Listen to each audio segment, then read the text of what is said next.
Welcome back, fellow idiots. Something has gotten into my writer and he seems to think that performing duties in a forward operating environment is more important than posting and memes on the interwebs. Luckily, I was able to nail down a few minutes of his time and talk some sense into him. For at least the time being, he seems to have come back to us and straightened out his priorities, thanks to my exceptional ability to talk him down from a ledge and from jumping into a life of fulfilling contractual obligations and generally acting like an adult. With all this lead up, what I'm really trying to say is I'm happy to tell you all about what your carry gun says about you. Part 2, The Reckoning.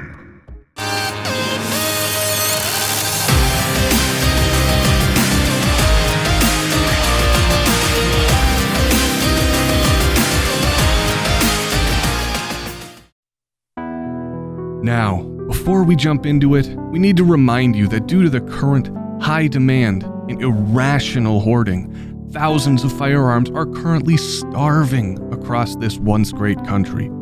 Desperate gun owners throughout the nation are constantly calling their local gun shops just to ask if 9mm or 5.56 are currently in stock, only to be denied by disgruntled and annoying employees. For just one like and hitting that subscribe button one time, you too can make sure that you're doing your part to let the world know that you're annoyed, but can't actually do anything to help the situation.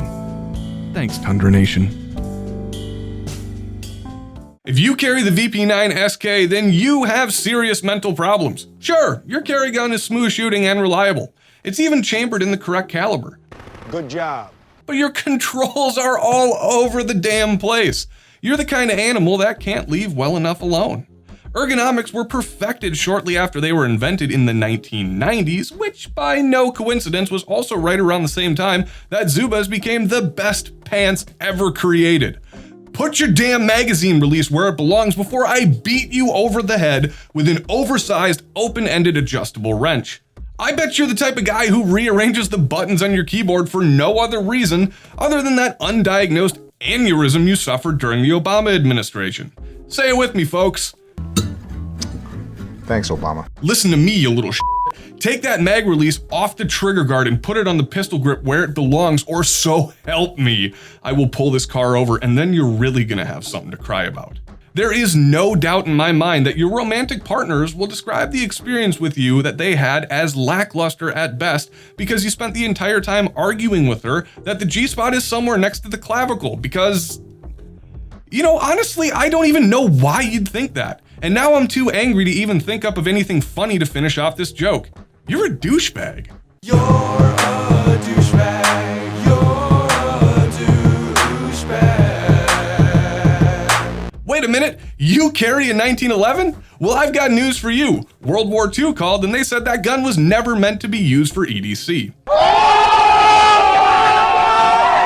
When searching for your next carry gun, you should consider the following features: weight, capacity, reliability.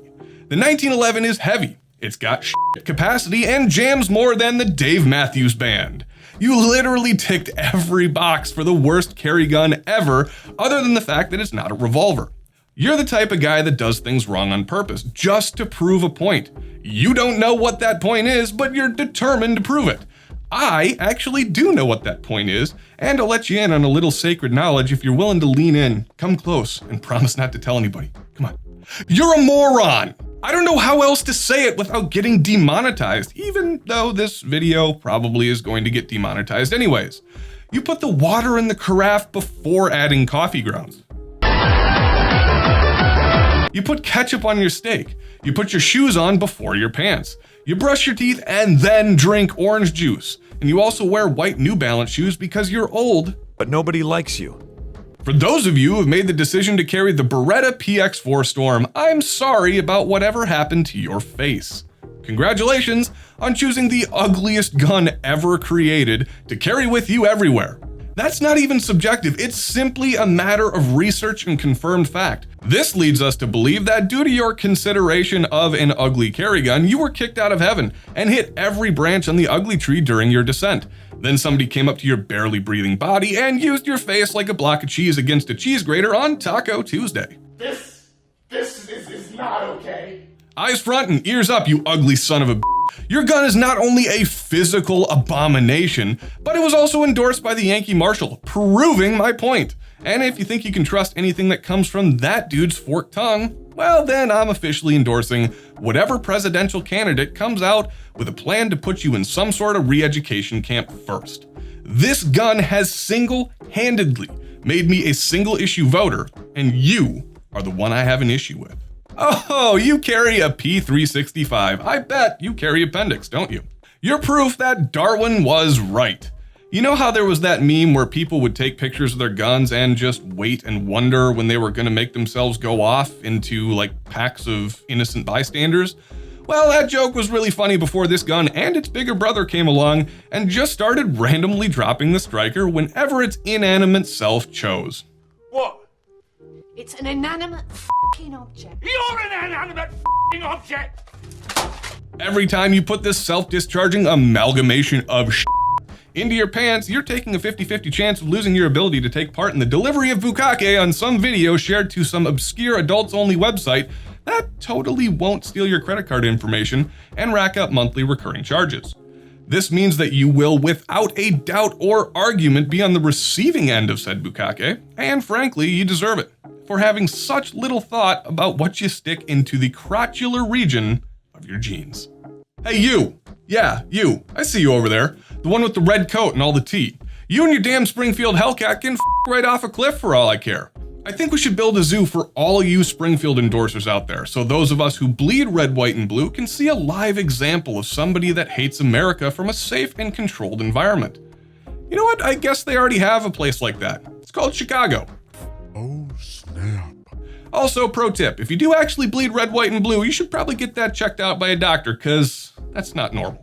But for anyone who thinks that Springfield is still a company that you can trust to fulfill your patriotic duties, then you clearly never made it through 4th grade social studies. Maybe I'm being too cynical. Maybe I'm being too hard on you. I don't know. Or maybe you're just waiting for the right moment to dump a pile of smallpox-infected blankets on my doorstep.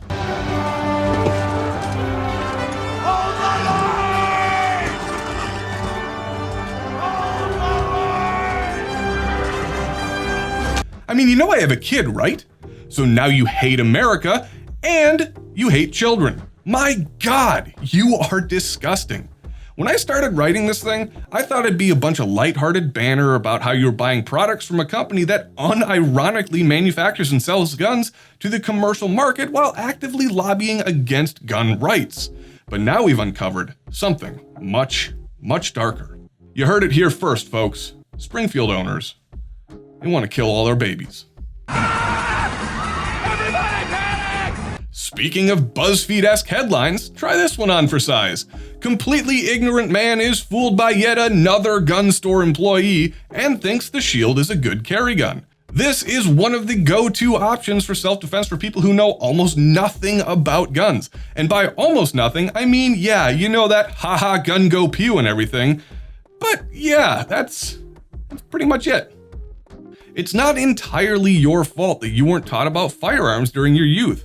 You probably had parents that didn't really care that much about you. Or maybe you literally lived under a rock during your entire adolescence and emerged as a barely functioning adult, much in the same way that Brendan Fraser lived in a bunker his whole life and only emerged to immediately drop racial slurs in normal conversation in that one movie where a savage AF dad drank hot Dr. Pepper and proved that preppers are dumb.